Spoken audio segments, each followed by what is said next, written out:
Hello అండి. Welcome back to my channel Divya's happy home. ఎలా ఉన్నారు అందరూ? నేనైతే చాలా బాగున్నాను. మీరు కూడా చాలా చాలా బాగుండాలని మనస్ఫూర్తిగా కోరుకుంటున్నాను. వ్లాగ్స్ చేసి చాలా రోజులైంది కదా, అందుకే వ్లాగ్స్ చేద్దామని అనుకున్నాను. మేము వైజాగ్ వెళ్ళాము. మాతో పాటు మీరు కూడా వైజాగ్ చూసేయండి. ఈ ప్లేస్ ఎవరికైనా ఐడియా ఉందండి? కొమ్మాది దగ్గర శిల్పారామం అండి ఇది. లోపలికి వచ్చాం, శిల్పారామం లోపలికి. ఇదంతా పార్కింగ్ ఏరియా అనమాట. కార్లు, ఆటోస్, బైక్ ఇవన్నీ కూడా ఇక్కడ పార్కింగ్ చేస్తారు. కొంచెం శిల్పారామంలోకి వెళ్ళిన తర్వాత కొంచెం ముందుకు వెళ్ళాలండి. అంత పార్కింగ్ ఏరియా ఉంటుంది. కొంచెం ముందుకు వెళ్ళిన తర్వాత పార్క్ ఎంట్రన్స్ వస్తుంది. మా పిల్లలు అయితే చాలా ఎగ్జైటెడ్గా ఉన్నారు. ఏంటుంటాయి లోపల అని చూడడానికి చాలా ఎగ్జైట్గా ఉన్నారు. సో ఇది అండి ఎంట్రన్స్. ఇక్కడ మేము కొన్ని పిక్స్ దిగి అలా లోపలికి వెళ్ళాం. పార్క్ లోపల ఏమేమి ఉన్నాయో మీరు కూడా ఒక లుక్ వేసేయండి.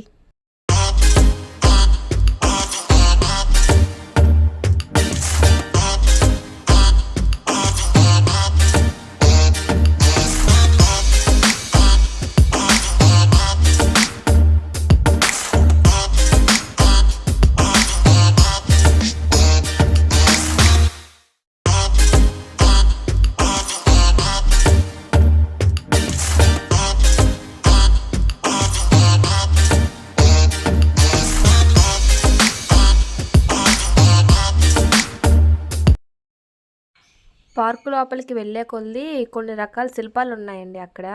అంటే పూర్వకాలంలో ప్రజలు ఎలా ఉండేవారు, వారి జీవన విధానం ఎలా చేసేవారు, అలాంటివన్నీ కూడా కొన్ని శిల్పాల రూపంలో ఇక్కడ సెట్ చేశారు. ఆ పిల్లలకి వాటి గురించి ఎక్స్ప్లెయిన్ చేస్తూ అలా ముందుకు మూవ్ అయ్యాం.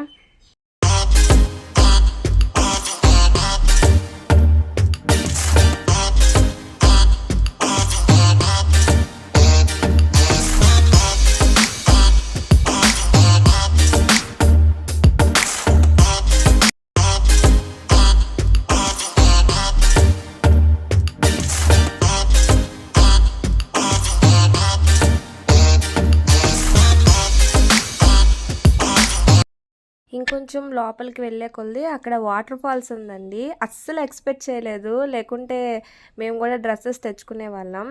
అయినా కూడా అక్కడ డ్రెస్సెస్ ఇస్తున్నారు. మనం కొంత మనీ పే చేస్తే వాళ్ళు డ్రెస్సులు ఇస్తారు. కానీ మాకు ఎందుకో అంతగా ఇంట్రెస్ట్ అనిపించలేదు ఆ డ్రెస్సులు వేసుకొని వెళ్ళాలి లోపలికి అనేసి. ఇన్ కేస్ మాకు ముందే తెలుసుంటే మేము డ్రెస్సులు పట్టుకొని వెళ్ళే వాళ్ళం. Anyway next time better luck. మేమైతే బయట నుంచే చూసి ఎంజాయ్ చేసాం.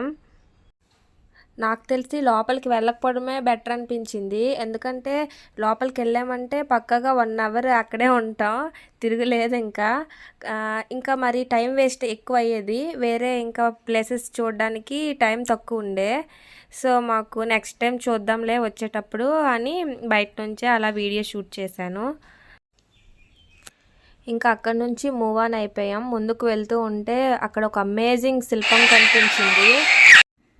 నాకు ఈ శిల్పారామంలో favourite one of the favourite ఏదైనా ఉంది శిల్పం అంటే అది నాకు ఇదనమాట. ఒక రైతు ఎడ్ల బండి పట్టుకొని, ఎడ్ల బండి కాదు ఇది ఏమంటారు, నాగలి ఎడ్ల మీద పెట్టి దున్నుతారు కదా. అది నాకు చాలా నచ్చింది. చాలా నేచురల్గా కూడా ఉంది. అలా ముందుకెళ్తే కొన్ని రకాల శిల్పాలను కూడా షూట్ చేశాను. మీరు కూడా ఒక లుక్ వేసేయండి. నెక్స్ట్ పార్క్ నుంచి జూకి వెళ్ళాం. పిల్లలు అమ్మ జూకి వెళ్దాం అంటే స్టార్టింగ్ ఇంటి దగ్గర నుంచే వైజాగ్ అంటే జూ అంటారు ఫస్ట్. నాకైతే అస్సలు ఇంట్రెస్ట్ ఉండదు ఈ జూ. వీళ్ళకైతే మోస్ట్ ఫేవరెట్ ప్లేస్ ఏదైనా ఉంది అంటే పిల్లలకి వైజాగ్లో జూ. అసలు నడవడానికి కాళ్ళు నొప్పులు తప్పించి అక్కడ అసలు ఏమీ లేవు. అసలు ఉన్న యానిమల్స్ అన్నీ ఓల్డ్ అయిపోయాయి. అయినా సరే పిల్లల కోసం ఇంకా వెళ్దామమ్మా జూకే అంటే వాళ్ళని జూకి పట్టుకెళ్ళాం. లేని వదిలేసి ఉన్నవి ఏవైనా ఉంటే అవి చాలా ఓల్డ్ అయిపోయినా సరే వాటి పేర్లను వాళ్ళకి చెప్తూ ఎక్స్ప్లెయిన్ చేస్తూ అలా ముందుకు వెళ్ళాం. నాకైతే కాళ్ళు నొప్పులు తప్పించి అబ్బా! ఎగ్జైటింగ్‌గా చూసాను అనేది ఏమీ లేదు ఈ జూలోని. కంప్లీట్ అయ్యేసరికయితే కాళ్ళు నొప్పులు విపరీతంగా వచ్చాయి. ఇంక వేరే ప్లేస్‌కి వెళ్దామన్నా, చూద్దామన్నా ఏమంటారు ఉత్సాహం, ఆ ఇంట్రెస్ట్ అంతా పోయిందనమాట. ఈ జూకెళ్ళి జూ అంతా తిరిగేసరికి. నేను ఇంతలా అలసిపోయాను గానీ, పిల్లల యాక్టివ్ మట్టుగా కొంచెం కూడా తగ్గలేదు. తినండ్రా అంటే ఎంత అల్లరి పెడతారో, అలాంటిది ఈ జూకి తిరిగారు గానీ, అంత యాక్టివ్‌గా ఎలా ఉన్నారో నాకే ఆశ్చర్యం అనిపించింది. తింటే కదా ఎనర్జీ వస్తది. అయినా పిల్లల మట్టుగా ఇలా తిరగడం అంటే చాలా ఇంట్రెస్ట్ వాళ్ళకి. అందుకే అంటారు ఇష్టంతో చేస్తే ఎంత కష్టమైనా ఇష్టంగానే ఉంటది. ఆ కష్టం అనేది తెలీదని. అరౌండ్ 3, 4 కిలోమీటర్స్ తిరిగారు గానీ, కొంచెం గూడా యాక్టివ్ తగ్గలేదస్సల. వాళ్ళు జూలో అడుగుపెట్టారు. స్టార్టింగ్ నుంచి కూడా టైగర్ లైన్ అంటూనే ఉన్నారు. వాళ్ళకి టైగర్‌ని చూసి చాలా హ్యాపీ అనిపించింది. టైగర్ అయితే చూసారు గానీ, లైన్ అయితే మట్టుగా చూడలేకపోయారు.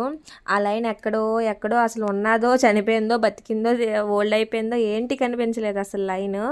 టైగర్‌ని అయితే చూసారు. టైగర్ వాక్ చేయడం కూడా చూసారు. మీకు కూడా ఆ వీడియో క్లిప్ ఇక్కడ షేర్ చేశాను. చూడండి. ఇక్కడ చూడండి నాలాంటి వాళ్ళు చాలామంది ఉన్నారు వీడియో షూట్ చేయడానికి.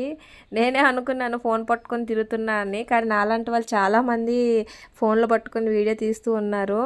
మేబీ వాళ్ళు కూడా యూట్యూబర్స్ అయ్యుండొచ్చు.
అలా ముందుకు మూవ్ అవుతున్న కొలది అక్కడ పక్షులు కనిపించాయి. బిఫోర్ మ్యారేజ్ నేను జూకొచ్చేటప్పుడు చాలా రకాల పక్షులు ఇక్కడ ఉండేవి. అంటే మాకు పిక్నిక్‌లా తీసుకొచ్చేవారనమాట కార్తీక మాసంలో, స్కూల్ టైంలో, కాలేజీ టైంలో. అప్పుడు చాలా రకాల పక్షులను ఇక్కడ నేను చూశాను. బట్ ఇప్పుడు అనుకున్న వాటికన్నా చాలా తక్కువ ఉన్నాయి.